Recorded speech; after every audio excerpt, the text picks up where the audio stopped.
Dans les départements du Nord et du Pas-de-Calais, 5 forêts domaniales sont fermées au public depuis septembre 2016.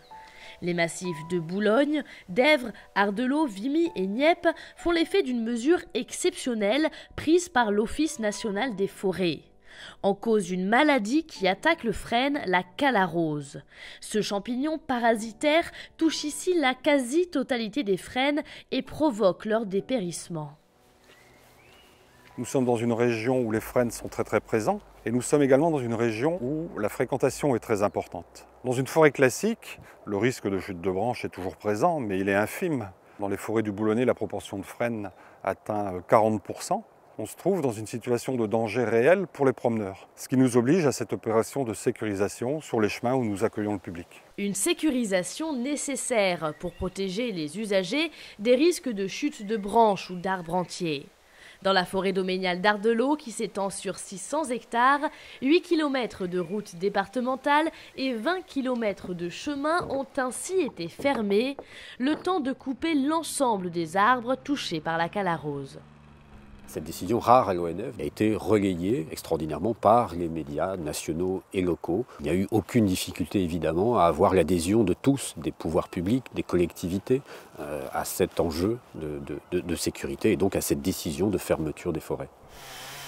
Les massifs ont été cartographiés pour repérer les périmètres à sécuriser en priorité par la coupe d'un bois qui permettra d'alimenter la filière. On a passé des contrats avec les entreprises de travaux forestiers pour procéder à l'exploitation de ces arbres et à la mise en sécurité de ces linéaires. Les frênes touchés par cette maladie conservent leur qualité technologique. Ce sont des volumes importants qui vont être coupés. Et nous allons travailler avec la filière entière pour trouver des débouchés, du bois de chauffage, du bois d'œuvre, pour qu'il ne reste pas pourrir des stocks importants de frênes dans ces forêts. La réouverture totale de ces 5 forêts est prévue au printemps 2017. La sécurité du public sera alors assurée, mais reste la question du devenir de ces forêts. Comment pallier la disparition du frêne ?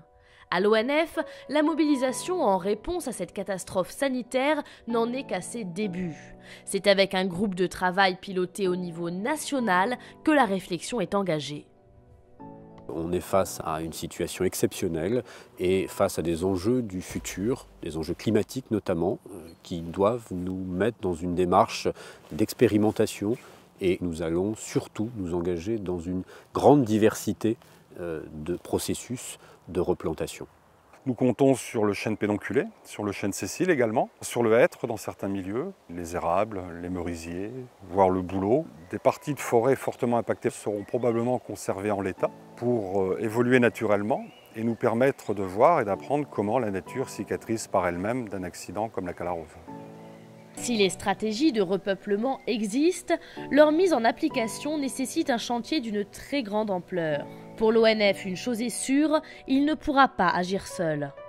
Le coût de la reconstitution des forêts est colossal. Ça se chiffre en plusieurs millions d'euros et cela dépasse les moyens ordinaires de l'Office national des forêts. C'est pourquoi nous en appelons à une mobilisation collective au service de cette reconstitution.